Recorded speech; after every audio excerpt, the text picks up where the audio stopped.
பிரதமர் மோடியை சந்திப்பது தொடர்பாக அனைத்துக் கட்சி தலைவர்களுக்கு விஜயகாந்த் நேரில் அழைப்பு விடுத்தார். திமுக தலைவர் கருணாநிதியை கோபாலபுரம் இல்லத்தில் சந்தித்த விஜயகாந்த் அதைத் தொடர்ந்து சத்தியமூர்த்தி பவனில் கட்சித் தலைவர் இளங்கோவன், ஆழ்வார்பேட்டையில் தமிழ் மாநில காங்கிரஸ் தலைவர் ஜி.கே. வாசன், டி.நகர் பாரதிய ஜனதா தலைமை அலுவலகத்தில் கட்சித் தலைவர் தமிழிசை ஆகியோரை விஜயகாந்த் நேரில் சந்தித்தார். திங்களன்று பிரதமர் மோடியை அனைத்துக் கட்சி பிரதிநிதிகளுடன் விஜயகாந்த் சந்திக்க உள்ளார். 5 பிரச்சினைகளுக்கான கருணாநிதியை சந்தித்ததாக விஜயகாந்த் தெரிவித்தார். திமுக தலைவர் கருணாநிதியை அவரது கோபாலபுரம் வீட்டில் தேமுதிக தலைவரும் தமிழக எதிர்க்கட்சித் தலைவருமான விஜயகாந்த் ஞாயிறன்று திடீரென நேரில் சந்தித்து பேசினார். விஜயகாந்துடன் அவரது மைத்துனர் சுதீஷ், எம்.எல்.ஏ. பார்த்தசாரதி ஆகியோர் வந்திருந்தனர். சந்திப்பின் போது திமுக பொருளாளர் ஸ்டாலின் உடன் இருந்தார். ஞாயிறன்று காலை நடந்த இச்சந்திப்பு அரசியல் வட்டாரத்தில் பரபரப்பை ஏற்படுத்தியுள்ளது. கருணாநிதியை சந்தித்துவிட்டு வெளியில் வந்த விஜயகாந்த் செய்தியாளர்களுக்கு பேட்டியளித்தார். ஒரு 5 பிரச்சனைக்காக கலைஞரை பார்க்க வந்து, இது நாட்டு பிரச்சனை, ஏழை விவசாயிகள் பிரச்சனை,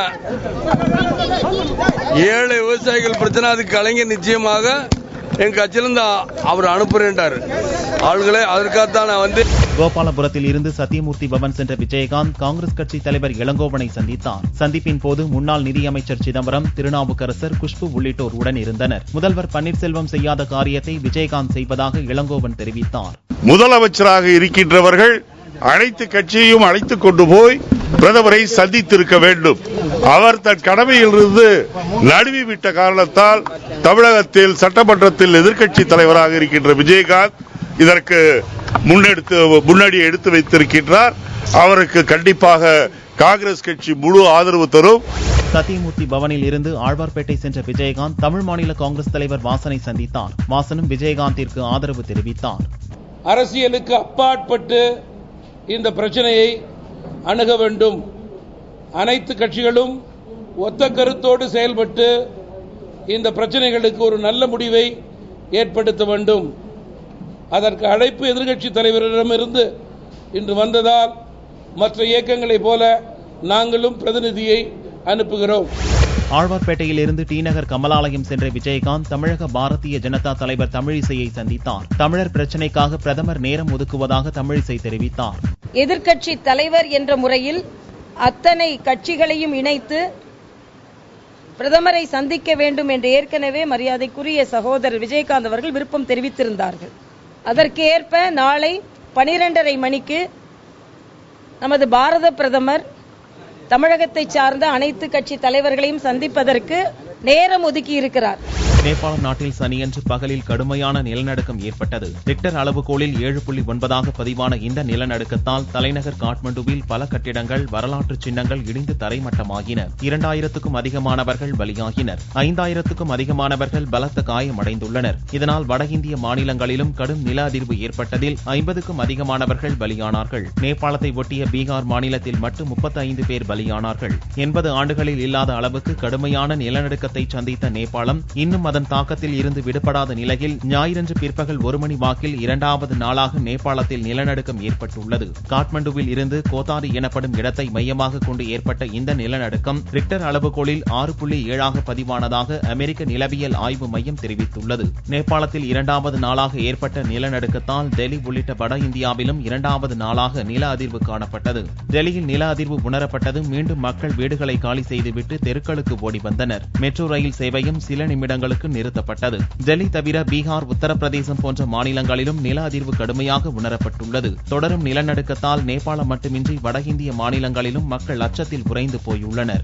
நேபாள மக்களுக்கு உதவவும் அவர்களின் கண்ணீரை துடைக்கவும் தேவையான அனைத்து உதவிகளையும் இந்தியா செய்யும் என்று பிரதமர் மோடி உருக்கம் தெரிவித்தார். மனதில் இருந்து என்ற தலைப்பில் அகில இந்திய வானொலியில் உரையாற்றும் பிரதமர் மோடி 7வது முறையாக ஞாயிறன்று வானொலி உரையாற்றினார். 2001 குஜராத் நிலநடுக்கத்தால் ஏற்பட்ட பாதிப்புகளை மிக அருகிலிருந்து தான் பார்த்ததை குறிப்பிட்ட மோடி, நேபாள மக்கள் தற்போது அனுபவித்து வரும் வலியை தன்னால் உணர முடிவதாக தெரிவித்தார். துயரம் மிக்க இத்தருணத்தில் நேபாள மக்களுக்கு உறுதுணையாக இந்திய மக்கள் இருப்பதாக தெரிவித்த மோடி, இடிபாடுகளில் சிக்கிய ஒவ்வொருவரை மீட்கவும், நேபாள மக்களின் கண்ணீரை துடைத்து அவர்களுக்கு உதவவும் தேவையான அனைத்து முயற்சிகளையும் இந்தியா எடுக்கும் என்று உறுதி தெரிவித்தார்.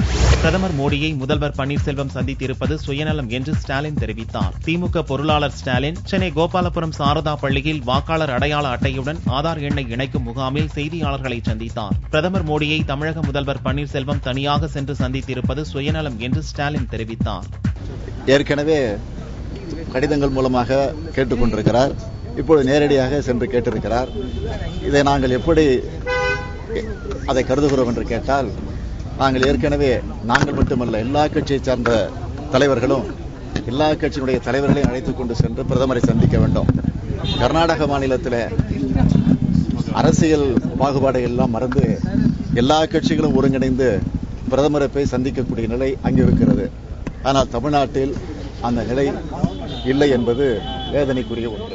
செம்மர கடத்தலில் தொடர்புடையதாக கருதப்படும் நடிகை நீத்து அகர்வால் கைது செய்யப்பட்டுள்ளதாக ஆந்திர போலீசார் தெரிவித்துள்ளனர். செம்மர கடத்தலில் பண பரிமாற்ற பணியில் ஈடுபட்டதாக நடிகை நீத்து அகர்வாலை போலீசார் தேடி வந்தனர். ஆந்திராவில் 20 தமிழக கூலி தொழிலாளர் சுட்டுக் கொல்லப்பட்டதை தொடர்ந்து நடிகை நீத்து அகர்வால் தலைமறைவாக இருந்தார். இந்நிலையில் அவர் ஆந்திர போலீஸ் பிடியில் சிக்கிவிட்டதாக கூறப்படுகிறது. நீத்து அகர்வால் கைதை தொடர்ந்து பல முக்கிய புள்ளிகளின் தொடர்பு குறித்த தகவல்கள் வெளிவரும் என்று எதிர்பார்க்கப்படுகிறது.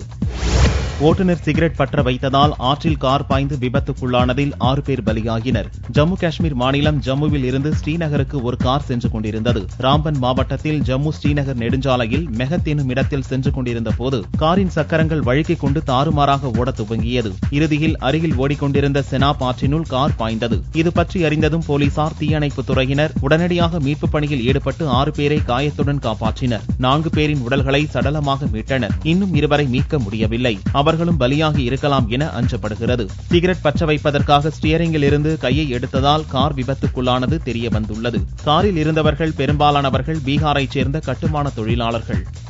ரத்த தானத்தை வலியுறுத்தி திருச்சியில் விழிப்புணர்வு மாரத்தான் போட்டி நடந்தது. திருச்சி மாவட்ட தடகள சம்மேளனம் மற்றும் தனியார் அமைப்பு இணைந்து ஞாயிறன்று மாரத்தான் போட்டியை நடத்தியது. சிந்தாமணி ER மேல்நிலைப் பள்ளியில் துவங்கி அண்ணா விளையாட்டு மைதானம் வரை ஆண்களுக்கான போட்டியும், கண்டோன்மெண்ட் துவங்கி அண்ணா மேம்பாட்டு மைதானம் வரை பெண்களுக்கான போட்டியும் நடந்தது. ஆயிரக்கணக்கானோர் ஆர்வமுடன் பங்கேற்று ஓடினர். கோடை மழை தொடர்வதால் குற்றால அருவிகளில் வெள்ளப்பெருக்கு ஏற்பட்டுள்ளது. நெல்லை மாவட்டம் குற்றாலத்தில் ஜூன் முதல் ஆகஸ்ட் வரை குளுகுளு சீசன் நிலவும். ஏப்ரல் மே மாதங்களில் கோடை காரணமாக வறண்ட நிலையே காணப்படும். இதற்கு மாறாக கோடை வெயிலில் மழை கொட்டி வருவதால் குற்றால அருவிகளில் வெள்ளப்பெருக்கு ஏற்பட்டுள்ளது. இதன் காரணமாக கோடை விடுமுறைக்கு சுற்றுலா வந்துள்ள பயணிகள் மகிழ்ச்சி அடைந்துள்ளனர். அதே நேரத்தில் வெள்ளம் அதிகரிக்கும் நேரங்களில் குளிக்க தடை விதிக்கப்பட்டு வருகிறது.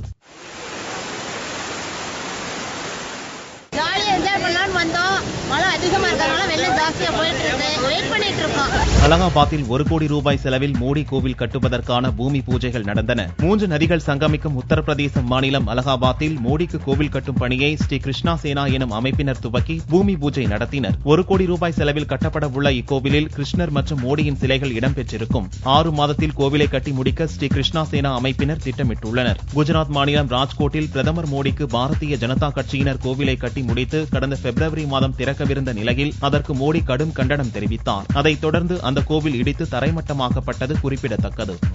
மதுரை சித்திரை திருவிழாவின் 5ஆம் நாள் திருவிழாவில் தங்க குதிரை வாகனத்தில் மீனாட்சி அம்மன் பக்தர்களுக்கு அருள் பாலித்தார். கடந்த செவ்வாயன்று கொடியேற்றத்துடன் துவங்கி தினமும் மீனாட்சி அம்மன் சுந்தரேஸ்வரர் வீதி புலா நடந்து வருகிறது. 5ஆம் நாளான சனியன்று இரவு வடக்கு மாசி வீதி ராமாயண சாவடி மண்டகப்படியில் எழுந்தருளிய சுவாமிகள் இரவில் வடக்கு மாசி வீதி, கீழமாசி வீதி, அம்மன் சன்னதி வழியாக தங்க குதிரை வாகனத்தில் உலா வந்தனர். வழிநெடுகிலும் அம்மனை தரிசிக்க பக்தர்கள் கூட்டம் அலைமோதியது. தேசிய அளவிலான கார் பந்தய போட்டி கோவையில் நடந்தது. இந்திய மோட்டார் ஸ்போர்ட்ஸ் சங்கம், கோவை மோட்டார் ஸ்போர்ட்ஸ் கிளப் சார்பில் நேரம், வேகம், தூரம் ஆகியவற்றின் அடிப்படையில் இப்போட்டி நடந்தது. 2வது சுற்று ஞாயிறன்று நடந்த நிலையில் சென்னை, நாக்பூர், ராஞ்சி, பெங்களூருவில் அடுத்தடுத்த சுற்றுகள் நடக்கின்றன. கோவை திருச்சி சாலையில் உள்ள ஆண்டாள் கல்யாண மண்டபத்தில் துவங்கி செட்டிப்பாளையம், வேடசித்தூர், நெகமம், ஆனைமலை வழியாக கார்கள் சீறி பாய்ந்தன. தங்கத்தின் விலையில் ஞாயிறன்று மாற்றமில்லை. 1 சவரன் தங்கம் 20,184 ரூபாய்க்கு விற்பனையானது. 1 கிராம் ஆபரண தங்கம் 2,523 ரூபாயாக இருந்தது. 1 கிராம் வெள்ளி 38 ரூபாய் 80 காசுகளுக்கு விற்பனையானது. பார் வெள்ளியின் விலை 36,220 ரூபாயாக இருந்தது. மத்திய பிரதேசத்தின் பெஞ்ச் புலிகள் காப்பகத்தில் ஒரே நேரத்தில் 4 குட்டிகளை பெண் புலி ஈன்றுள்ளது. இது இப்புலிக்கு 6வது பிரசவம். புலியின் நடமாட்டத்தை அறிவதற்காக ரேடியோ காலர் எனும் கருவி கட்டப்பட்டுள்ளதால் காலர்வாலி எனும் செல்ல பெயரிட்டு இதை சுற்றுலா பயணிகள் அழைக்கின்றனர். இப்புலி 2008 இருந்து இதுவரை 22 புலிகளை ஈன்றுள்ளது. இதன் மூலம் மத்திய பிரதேச காடுகளில் அதிக எண்ணிக்கையில் குட்டிகளை ஈன்ற பெண் புலி என்ற பெருமை காலர்வாலிக்கு கிடைத்துள்ளது. பெஞ்ச் வனராணி, பெஞ்ச் இளவரசி என்ற சிறப்பு பெயர்களையும் பெற்றுள்ள காலர்வாலியின் தாய் பரிமடாவும் ஒரே நேரத்தில் 4 குட்டிகளை ஈன்று சாதனை படைத்துள்ளது. அதில் முதலாவது குட்டிதான் இந்த காலர்வாலி.